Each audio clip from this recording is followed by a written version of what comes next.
The sun hung low over the horizon, bleeding orange into the dust-filled sky as Ethan Graw tightened his coat against the wind. His boots scraped the boards of the weather-beaten platform outside the town saloon, the place where rumors carried more weight than law. He had come west to outrun the war, to bury memories of gunfire and screams, but the world had a cruel way of making sure nothing stayed buried. That afternoon, amid the stench of whiskey and cigar smoke, he overheard a conversation that would change everything. "Calder's ranch," the barkeep muttered to a customer, shaking his head. "Going for $1. A cursed patch of dirt, if you ask me." A man at the counter spat tobacco juice into a tin and added, "$1's still too much. Place is rotten." Calder ran from it like the devil himself was after him. Ethan's hand froze over his whiskey glass. A ranch. For $1. The thought hooked into him like a fish line. He had little more than the clothes on his back and the few coins left from soldiers' pay. A ranch was more than dirt, it was roots, a future, perhaps even redemption. Still, the whisper of something cursed made his skin prickle. He finished his drink and stepped outside, where Calder himself stood in the dying light. The old man looked like a spectre carved from dust, his skin leathery, his shoulders stooped. His eyes narrowed when Ethan approached, as if already suspicious of his intent. "You selling?" Ethan asked. His voice was low, cautious, the way a man asks about something he's not sure he wants. "Depends who's asking," Calder said, voice gravel rough. "Ethan Graw. Former soldier. Looking for land." Calder studied him, then gave a mirthless chuckle. "Soldier, eh? Then you know about loss." Ethan's jaw tightened. He knew too well, the image of his brother lying pale in the mud of Shiloh still haunted his nights. He nodded once. "Good," Calder said. "Because this land ain't kind. It takes more than it gives. But if you want it, $1. Ethan blinked. "You're serious?" Calder pulled a crumpled scrap of parchment from his coat pocket, already signed, already waiting. $1. But listen close, this ain't a gift. The land don't take kindly to strangers. And neither does she." "She?" Ethan asked, confusion flashing. Calder's lips curled in a bitter half-smile. He shoved the deed against Ethan's chest. "You'll see soon enough." Before Ethan could question further, Calder walked away down the street, his figure swallowed by dust. The transaction felt like a fever dream. One coin, placed in the old man's hand. A deed now tucked into Ethan's coat. Just like that, he owned a ranch, or perhaps, as Calder's word suggested, the ranch owned him. By the time Ethan reached the land, night had settled. The prairie stretched endless under the stars, the silence broken only by the wind sighing through brittle grass.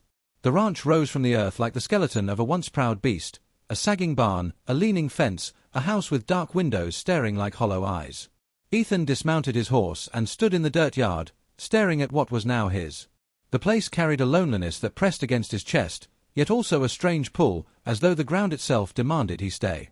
He thought of his brother's laugh, sharp and boyish, lost to war. A piece of him believed this ranch might hold the cure to that endless ache, work, sweat, and a home to silence the ghosts. He lit a lantern and stepped into the house. Dust swirled in the golden glow, coating broken furniture and peeling wallpaper. The air smelled faintly of wood smoke and something older, something stale. Ethan ran a hand over the mantel, leaving a trail through the grime. Despite its neglect, the house had a stubborn dignity.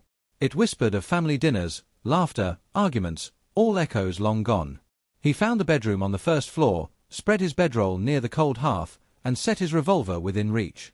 He was used to silence, but the kind that came here felt different, thicker, heavier, as if listening for him.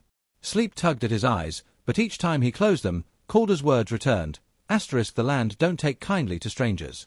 And neither does she. Near midnight, the wind shifted. Ethan stirred, his soldier's instincts sharp as ever. He sat up, hand on his revolver. The lantern flickered. From somewhere above came a sound, soft, deliberate. Footsteps. His heart thudded hard in his chest. The house was supposed to be empty. He rose slowly, cocking back the hammer of his pistol, and held the lantern high. "Who's there?" His voice cut through the silence, rough and commanding. No answer. Only another creak of floorboards above, light but unmistakable. Someone was in his house. Ethan's grip tightened on the revolver. He moved toward the stairs, each step careful, deliberate, the lantern casting long shadows that danced against the walls. At the top, The hallway yawned before him, doors half open like mouths waiting to swallow. A flicker of light caught his eye. Candlelight, faint but alive, glowed from beneath the farthest door. He raised the gun, his pulse drumming in his ears. The door creaked open. A shadow crossed the window, quick, unmistakably human. Ethan froze at the threshold, breath shallow. He had bought a ranch for $1, but he had not bought it alone. Ethan nudged the door open with the barrel of his revolver, the lantern throwing a trembling glow into the room. The scent of tallow drifted from a half-burnt candle resting on a cracked windowsill. In the corner stood a figure, rigid as a deer caught in the rifle's sights. A young woman, her hair long and dark, her eyes sharp and unflinching even as the pistol pointed square at her chest. She made no move to scream, no effort to flee, only squared her shoulders as if she'd been expecting this confrontation all along. "Put that thing down," she said, her voice steady, laced with defiance. Ethan's grip tightened on the revolver. "This is my house," he answered, his tone clipped, each word deliberate. Her lips curved in something between a smirk and a sneer. "Funny. Been my house for years, yet I don't recall inviting you." The audacity caught him off guard. He'd prepared himself for squatters, drifters, maybe even bandits, but not for someone who carried herself with the certainty of belonging. He studied her. Her clothes were worn but clean, her boots scuffed from hard work, her hands calloused. She looked neither fragile nor desperate, but rooted, as much a part of the ranch as the sagging timbers around them.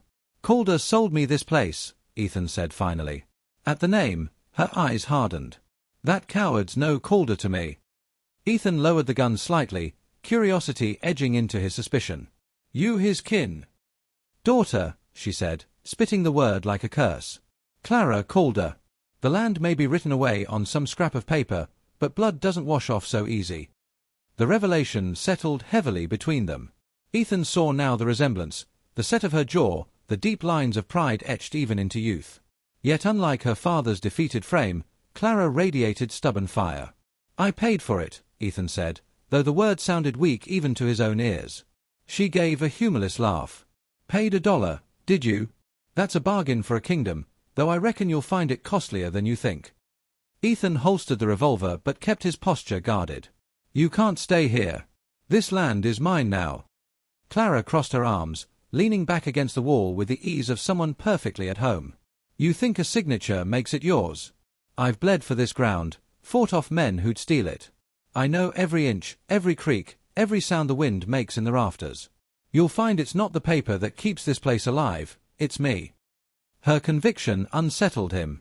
She was not trespassing in spirit, even if she was in law. And though Ethan wanted to stand firm, part of him admired the iron in her voice. He understood it, holding on to something because letting go meant losing the last tether to a life already slipping away. "What happened here?" he asked, softer now. Clara's eyes darted to the window, her face momentarily unguarded. "Bandits. Debts. Everything fell apart. My father, he couldn't take it. Sold the land and left me to fend for myself. I stayed. Alone." Her gaze snapped back to him, sharp as glass. "Alone's better than dead. Better than running." Ethan felt the weight of her words press against his own memories. He too had chosen to stay once, beside his brother in that bloody field, when retreat might have saved them both. Alone wasn't always better, but sometimes it was all that remained. Silence stretched between them, broken only by the faint groan of the house in the wind. Finally, Clara straightened. "If you're planning on making this place yours, best know it doesn't come easy. There are men who'd see it burned before they'd let it thrive." Ethan frowned. "Men? You'll see soon enough." She blew out the candle, plunging the room into shadow. "Sleep with one eye open, soldier. They don't like strangers either." The chill in her words followed him as he descended the stairs. He returned to his makeshift bedroll but found sleep impossible. Clara's presence filled the house, not just in sound but in spirit, as if she'd woven herself into the very beams. He couldn't decide if she was a threat or an ally, but he knew she was no ghost to be banished by law or gun. The next morning, Ethan stepped outside to the pale light of dawn. Clara was already there, feeding a thin horse tethered by the barn. She worked with practiced motions, her posture rigid, as if daring him to object. "You planning on staying?" he asked. "I don't plan. I endure." She glanced at him, a flicker of amusement breaking through her defiance. "You might learn a thing or two if you stick around." Ethan let the comment hang. His instinct was to assert ownership, to demand her departure, but the soldier in him recognized the futility of claiming ground without allies. She knew this land in ways he never could. Still, pride burned in him.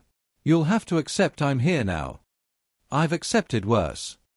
Her eyes met his, unwavering. "But don't mistake me for a guest.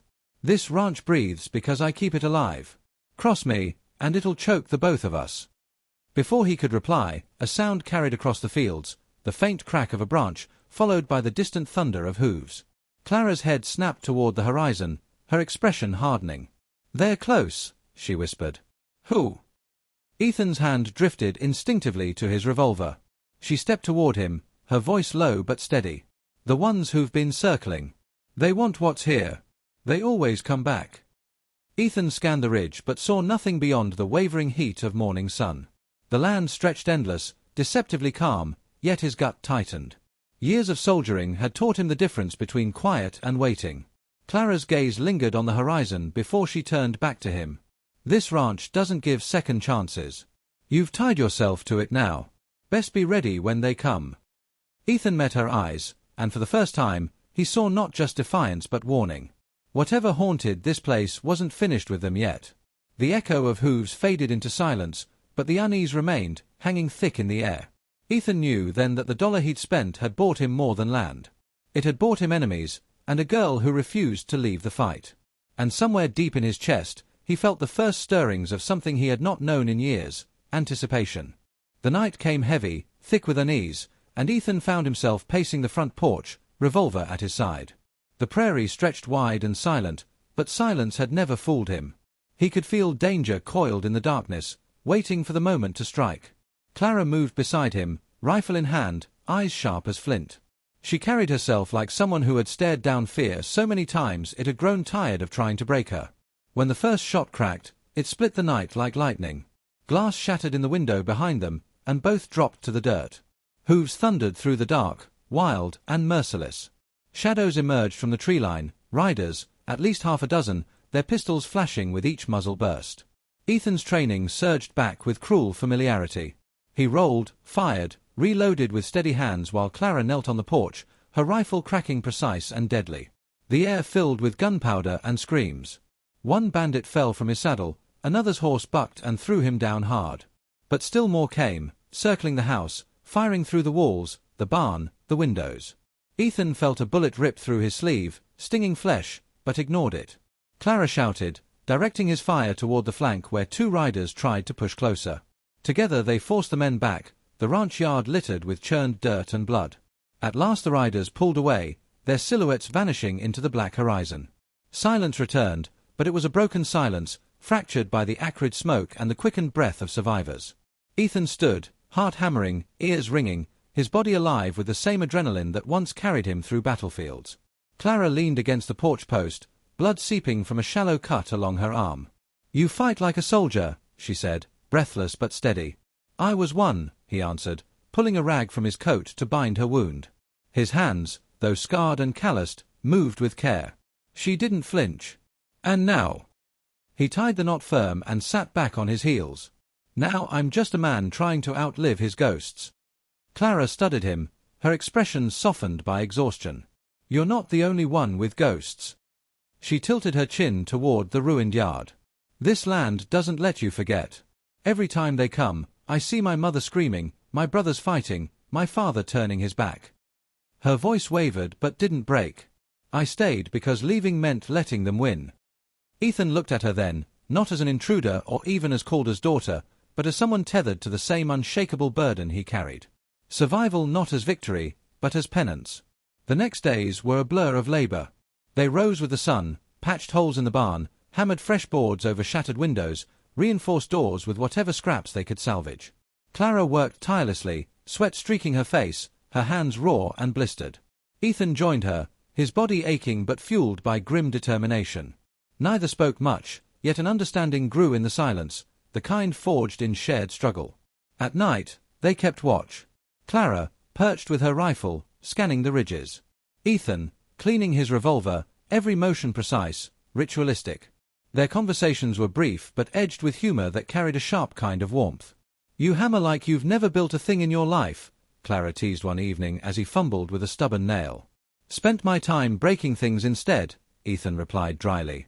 Her laugh cut through the heaviness, brief but bright. "Figures." In those fleeting moments, Ethan felt the weight in his chest ease, as though the ranch itself allowed a breath of reprieve. But the reprieve never lasted. The tracks they found each morning near the pasture, the cut fences, the spooked horses, all reminders that the enemy was circling, waiting for their chance. Ethan studied the land with sharper eyes now. It wasn't random, the way the bandits lingered, the way they returned with such determination. They weren't after cattle, nor simple robbery. There was something here worth dying for. He found himself turning Calder's words over and over in his head, the cryptic warning about the land and she. He thought of Clara, but the way the riders pressed, relentless, suggested something more tangible than pride or bloodline. One evening, Clara rummaged through the old desk in what had once been her father's office. Among the papers brittle with dust, she pulled a folded map. Its edges were yellowed, its ink faded but legible. She spread it on the table, and Ethan leaned over beside her. "There," she said, pointing to a mark beneath the barn. "My father used to vanish down there for hours. Told me nothing but lies about fixing beams. I was too young to question it then." Ethan traced the mark with his finger. The symbol was deliberate, almost secretive. "Whatever they want, it might be under our feet." Clara looked at him, her eyes fierce. "Then we find it before they do." They waited for darkness, lantern in hand, tools ready. The barn smelled of hay and old wood, its timbers groaning under the weight of years. Ethan pried up the floorboards, the nails shrieking in protest, while Clara held the lantern steady. Beneath the planks, the earth was packed tight, undisturbed for decades.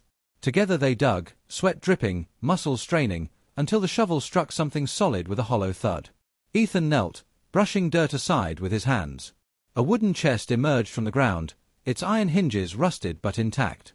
The lantern light gleamed against it, casting long shadows across their faces. Clara's breath caught, her hands trembling though her grip on the lantern never faltered. "Open it," she whispered. Ethan wedged his knife against the latch and forced it loose. The chest creaked as if exhaling a secret long withheld. Inside lay stacks of yellowed documents, bundles of letters tied with string, and beneath them, the glint of silver coins. Clara reached in, fingers brushing over the letters, her face pale with shock. She pulled one free, reading silently, her lips parting in disbelief. "What is it?" Ethan asked. She swallowed hard, eyes wet with something caught between grief and revelation. "My father wasn't running. He was hiding this, hiding me. These men," she pressed the letter to her chest. "They've been after more than land. There's value here. Enough silver to buy half the county, maybe more. And he left me here to guard it." The air seemed to thicken, the lantern flickering as if the walls themselves recoiled at the truth. Ethan closed the chest carefully, his mind already racing. The attacks would only grow fiercer now. Clara met his gaze, her voice trembling but strong. "They won't stop.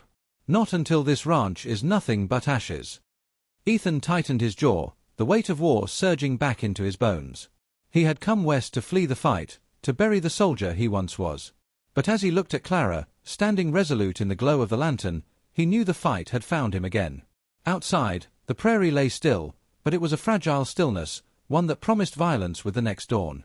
Inside the barn, with dirt still under their nails and the chest between them, Ethan and Clara both understood what lay ahead. The war for the ranch had only just begun. Dawn bled across the horizon, painting the prairie in pale fire. Ethan stood on the porch with the revolver heavy in his hand, staring at the barn where the chest now lay hidden beneath fresh boards. Every instinct told him the discovery had shifted the ground beneath their feet. It was no longer just a matter of land or pride. That silver and those letters had painted a target on the ranch so large it could be seen from every outlaw's den in the territory. Clara joined him, rifle slung over her shoulder, her hair tied back, her face streaked with a kind of determination that did not bend easily. She had barely slept, but her eyes burned bright, alive with something between fear and fury. "They'll come today," she said simply, as though naming a storm already rolling across the sky. Ethan nodded. "Then we'll be ready." They spent the hours fortifying what little they had. Windows were barricaded with overturned tables, barn doors braced with beams, and traps laid where the ground narrowed between the corral and the house. Clara climbed to the loft with her rifle, testing her angles of fire, while Ethan checked his revolver again and again, counting bullets like a man measuring out his heartbeat. By midday, the silence broke. A line of riders appeared on the ridge, black shapes against the burning sky. Dust rose in their wake, a moving storm. At their head rode a man in a long duster, face shaded by a broad hat, his posture radiating the confidence of someone who had never heard the word *no star. He raised his arm, and the riders spread wide, encircling the ranch like wolves closing on wounded prey. Ethan's jaw clenched. This is it. The first volley came sudden and brutal. Gunfire rattled through the air, splintering wood, shattering glass. Clara returned fire from the loft, her shots crisp and measured, dropping a rider clean out of the saddle. Ethan crouched low, firing from the porch, his revolver booming in steady rhythm. The yard filled with chaos, horses screaming, men shouting, the sharp stink of powder choking the air.